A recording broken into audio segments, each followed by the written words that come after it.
Hello there, this is Al24 News live from Algiers. Coming up next in our World News program.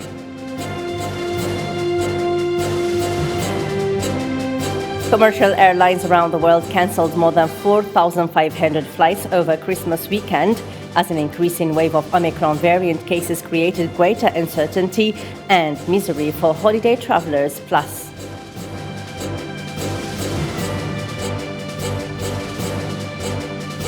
at least 16 people died after a migrant boat overturned off the Greek island of Paris in the Central Aegean Sea.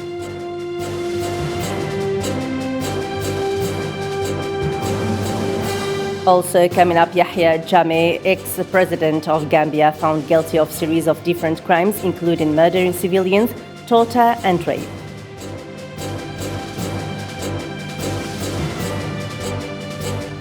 A large number of Zimbabweans coming from Harare were burnt beyond recognition when a bus collided with a fuel tanker.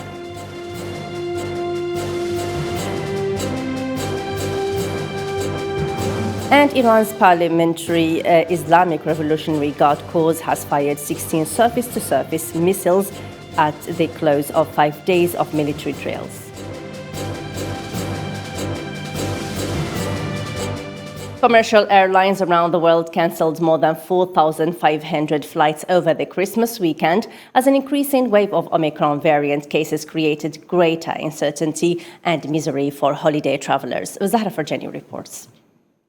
New Zealand celebrated Christmas on Saturday in the warmth of the southern midsummer with few restrictions in one of the rare countries in the world mostly untouched by the Omicron variant. Meanwhile, commercial airlines around the world cancelled more than 4,500 flights over the Christmas weekend as the spread of the Omicron variant created greater uncertainty and misery for holiday travelers. Airline carriers globally cancelled at least 2,400 flights on Friday, which fell on Christmas Eve. According to a running total on the flight tracking website flightaware.com, nearly 10,000 more flights were delayed.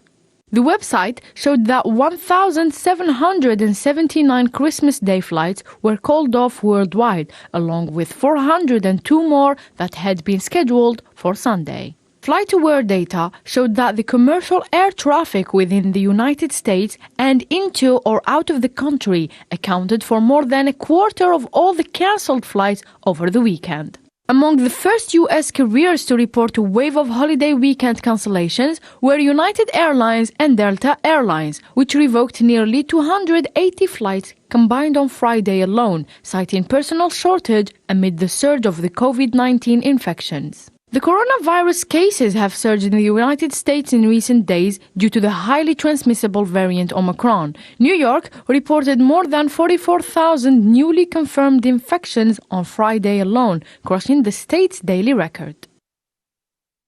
The United Kingdom and France reported record numbers of new COVID-19 infections on Friday as the spreading of Omicron variant forced global airline carriers to cancel thousands of flights. The surging coronavirus put a damper on Christmas Eve for a second year, forcing churches to cancel or scale back services and disrupting travel plans and family gatherings. After Super Typhoon Rai caused havoc on the archipelago, killing over 400 people and displacing hundreds of thousands, survivors clung to family and faith after their homes and planned celebrations were destroyed. Christmas is one of the most important Christian holidays, and families in the Catholic majority Philippines usually get together to share a meal. However, Rai's broad devastation in the country's southern and central areas has dampened festivities as many survivors plead for drinking water and food. At least 16 people died after a migrant boat overturned off the Greek island of Paris in the Central Aegean Sea. Athens news agency said the Coast Guard found 16 bodies, including those of 3 women and a baby. 63 other migrants were rescued. According to the Coast Guard, 80 people were believed to have been on the boat, which was believed to have been headed for Italy from Turkey. U.S. Secretary General Antonio Guterres welcomed on Friday the de-escalation gestures of the Ethiopian government and the Tigrayan forces in northern Ethiopia. The Secretary General welcomed the Ethiopian government's announcement on Thursday that its forces will pause at its current position, as well as the Tigrayan forces' measures that they had withdrawn from the Afar and Amhara region back into Tigray. Guterres also called on the international community to play a constructive role in supporting an end to the fighting in northern Ethiopia, which broke out in Tigray in November 2020 before spilling over to neighboring Afar and Amhara regions. Ethiopia's federal government announced that its troops would not advance further into the war-torn region of Tigray. Federal troops ordered to maintain the areas they have won back recently from Tigrayan forces, a decision that could be overturned if territorial sovereignty was threatened. After directing the army to stay in the places it regains from the Tigray Liberation Front, the Ethiopian Prime Minister Abiy Ahmed stressed that the decision taken by the government do not come out of emotional feelings, but are based on lasting benefits for the country. Abiy added in a statement that the campaign launched by the government achieved its first goal of removing the Tigray Front from the Amhara and Afar regions, and the government ordered the army to stay in the areas it regained. UN Secretary General Antonio Guterres welcomed the de-escalation gestures of the Ethiopian government and the Tigrayan forces in northern Ethiopia. The Secretary General urged the parties to grasp this opportunity, cease hostilities in the year-long conflict, take all steps to ensure the provision of much-needed humanitarian assistance, the withdrawal of foreign fighters, and address political differences through a credible and inclusive national dialogue. The Ethiopian Minister of State for Foreign Affairs, Redwan Hussein, announced that his country is in the process of conducting a national dialogue which leads to a permanent solution to the internal conflict. The impact of the conflict that began in Tigray in the north of the country 13 months ago left 9 in 10 people in the region in need of humanitarian assistance. Yahya Jammeh, ex-president of Gambia, found guilty of a series of different crimes, including murdering civilians, torture, and rape. The accusations came after an investigation was conducted by the Independent Truth, Reconciliation and Reparations Commission, which was set up after the former president was exiled due to his rejection for accepting defeat in the 2016 election. Islam Sid reports. A Gambian Truth and Reconciliation Commission reported on Friday that ex-president Yahya Jammeh was responsible for a series of killings, torture and rapes during his 22-year rule over the small country in West Africa. The Independent Truth, Reconciliation and Reparations Commission was established when Jammeh left Gambia for exile in Equatorial Guinea after rejecting to admit defeat in 2016 election. The Commission's report, which follows a 3-year investigation into the crimes of the Jammeh period based on an evidence from many witnesses. It was made public on Friday after it was given to the President Adama Barrow earlier this month. The Commission said that those responsible for those crimes be charged. Neither Jammeh nor his spokesman could be reached for comment. It also said that Jammeh, who led a coup in 1994, and his henchmen, including a personal hit squad known as the Junglas, were responsible for 44 specific crimes against journalists, including Daida Hydra in 2004, ex-soldiers, political opponents, murdering 7 civilians and 59 West African migrants between 2000 and 2005. He also was responsible for the rape of 3 women. In its report, the Commission recommended prosecuting Yahya Jammeh and his coup perpetrators in an internationalized tribunal in a country in the West African sub-region. Amnesty can be given to those who confess their misconduct and express regret and guilt during the TRRC investigation. The application will be finalized within 6 weeks. Western powers said they would continue to recognize Libya's temporary government after its presidential election was delayed, but called for a new polling date to be quickly set. The election was part of a UN-backed initiative that also involved setting up a temporary government earlier this year as a step towards ending the decade of chaos and violence since the 2011 NATO-backed uprising against Muammar Gaddafi. Marwa Belaiwa reports. The United Kingdom, France, Germany, Italy, and the United States have urged war-torn Libya to set a new date for delayed presidential election quickly. A joint statement from the 5 nations said, "We call on the relevant Libyan authorities to respect the aspiration of the Libyan people for prompt elections by swiftly determining a final date for the polling and issuing the final list of presidential candidates without delay."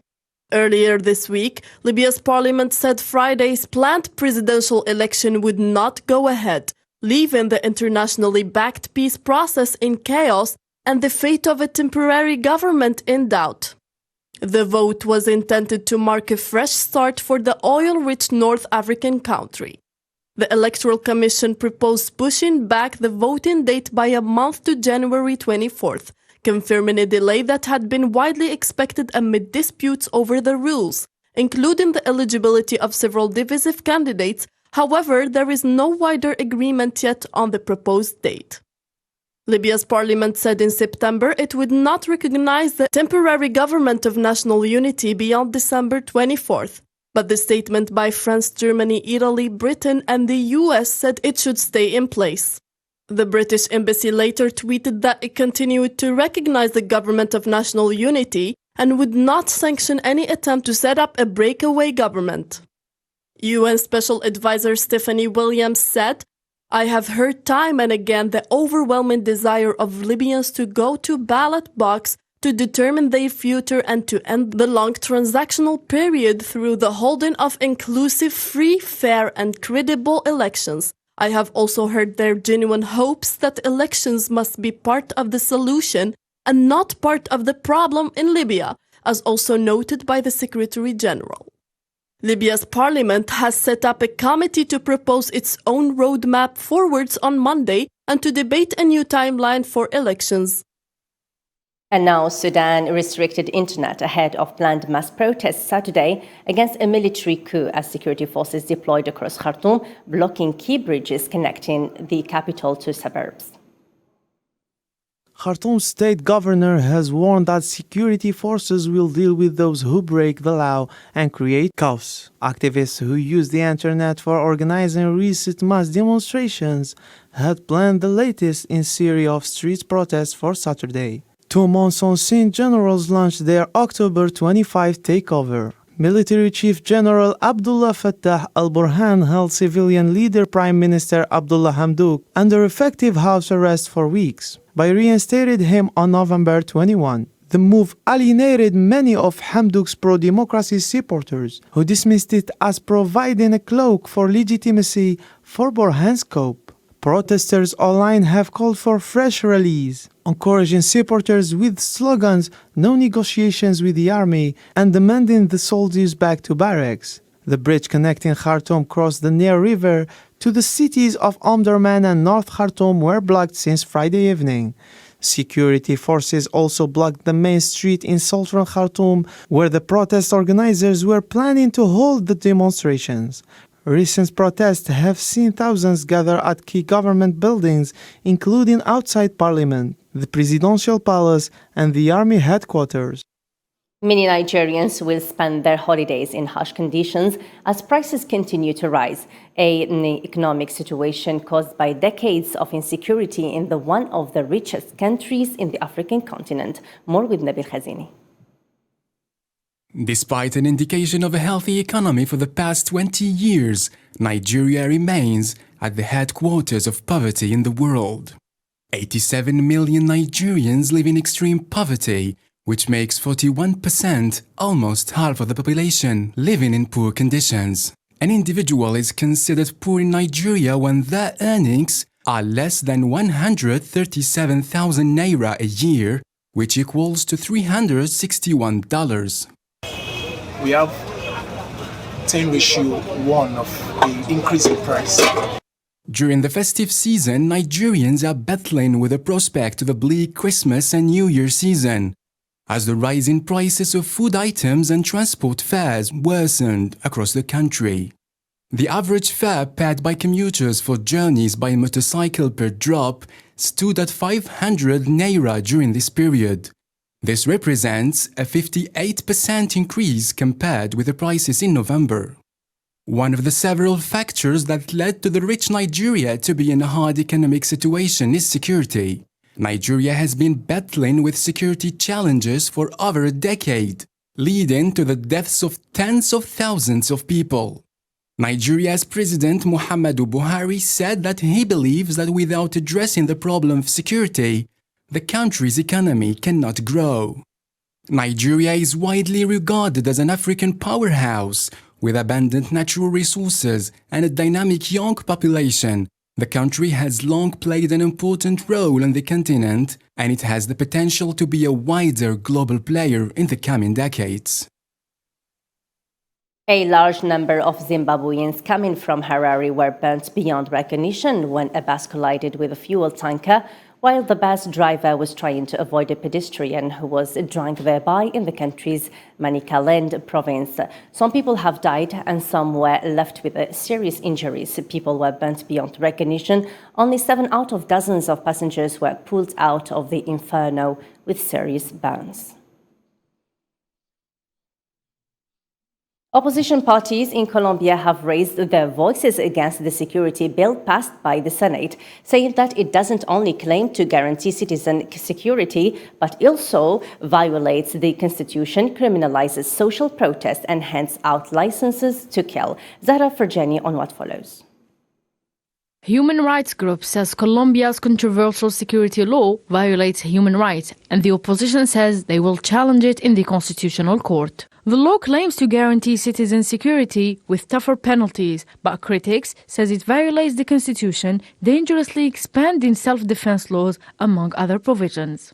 Senator Aida Avila said the rule was unconstitutional and against the principle that Colombia is a social state of law, while it also redefines the concept of proportionality for the sake of licensing to kill, thereby placing private property above human life.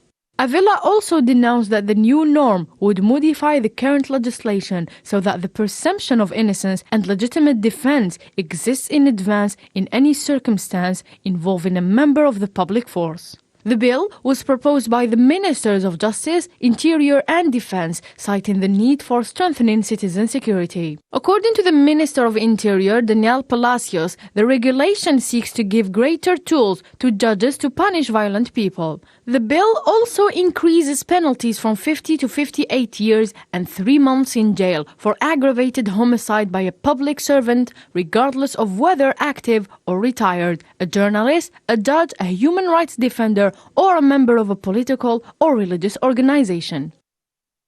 Lebanon is in the third year of an economic meltdown that began in 2019 when the financial system collapsed under the weight of a huge state debt and lack of foreign currency, the result of decades of corruption, economic mismanagement, and unsustainable financing, as stated by the country's president Michel Aoun in a televised interview. Lebanon had reached this point as a result of misdeeds, theft, corruption, and failures by the system. A much-needed intellectual and practical change would surely be implemented to correct it. Lebanon needs 6 to 7 years to emerge from the crisis it is currently in. And now President Joe Biden came into office with the message America is back, but he promised the diplomacy would replace military power as the main instrument of the U.S. foreign policy. His administration has been marked by some important key moments that shaped his foreign policy.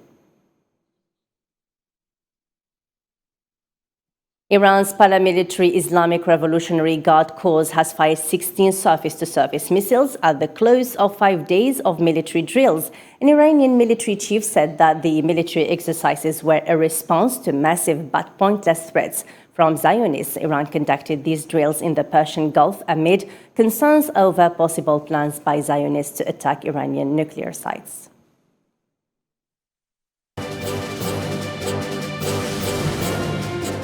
Britain condemned Iran's launching ballistic missiles in war games held this week. The British Foreign Office said in a statement that these actions represent a threat to regional and international security, and it called on Iran to stop its activities immediately.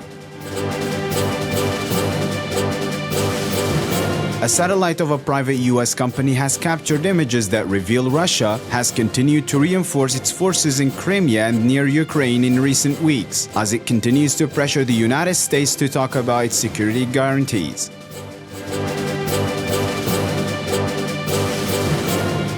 Officials in the northwestern Chinese city of Xi'an are facing punishment after the COVID-19 outbreak led to the lockdown of its 13 million residents as the number of new cases declined. All domestic flights out of Xi'an and most trains originating from the city scheduled for Friday were cancelled.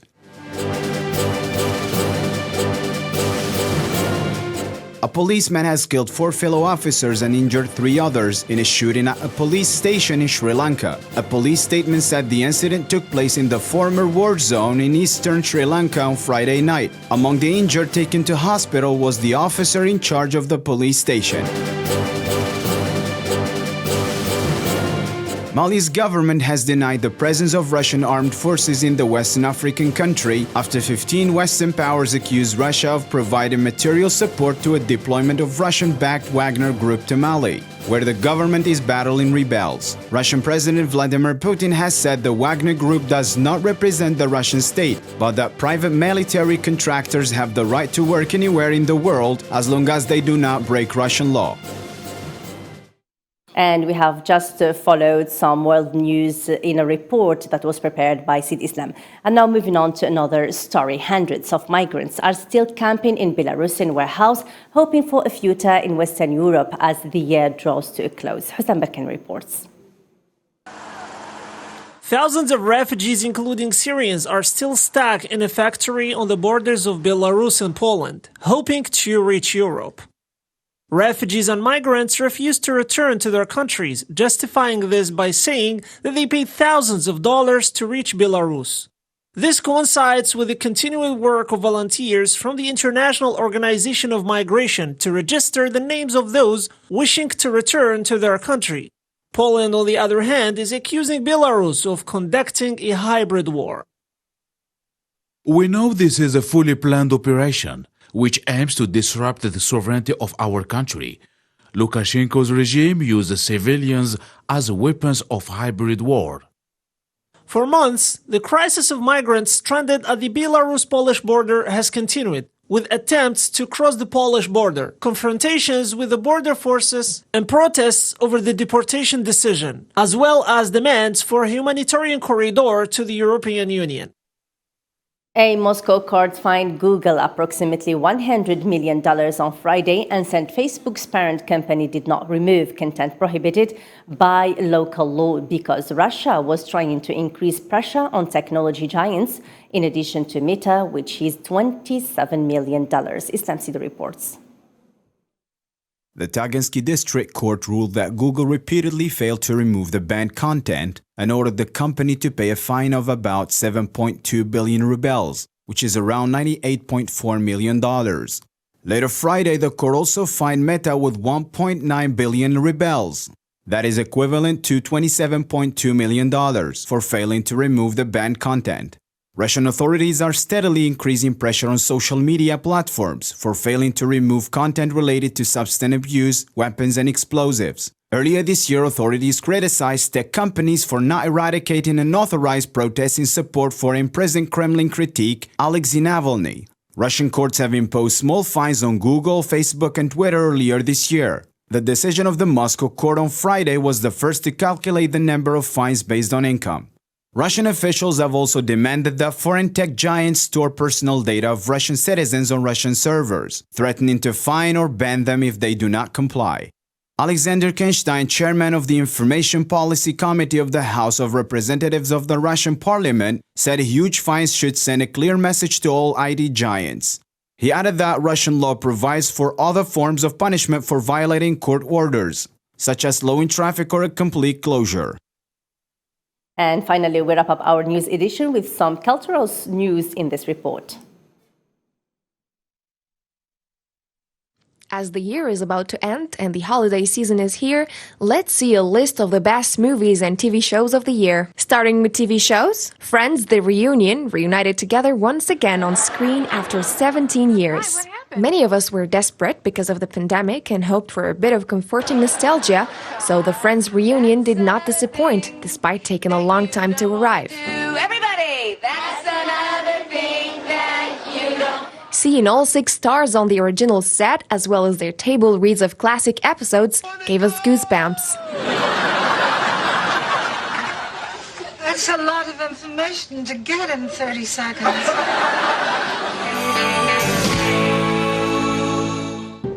Thank you all for making it. We're going to be the #1 media. Season 3 did not disappoint after the success of Season 2. We had Campbell's rough attempts to drag his father down, Shiv's readiness to use all means necessary to stop him, and Connor's eventual gain of his father's respect during the season. 9 episodes flew by in a blink of an eye, ending with a wedding in Italy and yet another cliffhanger.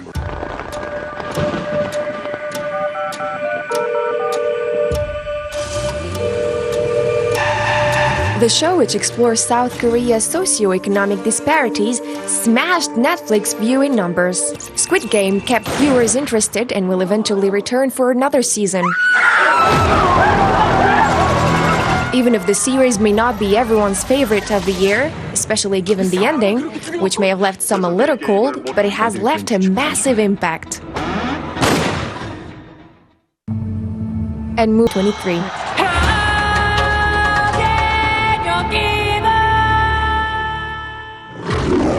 Daniel Craig crafted the riskiest, craziest, most character-driven James Bond film.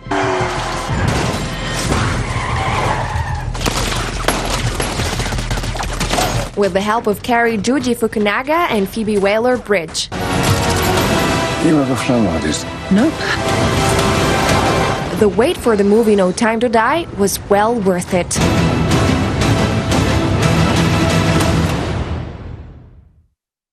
That's all for me and the rest of the team. Thanks for watching. Bye for now.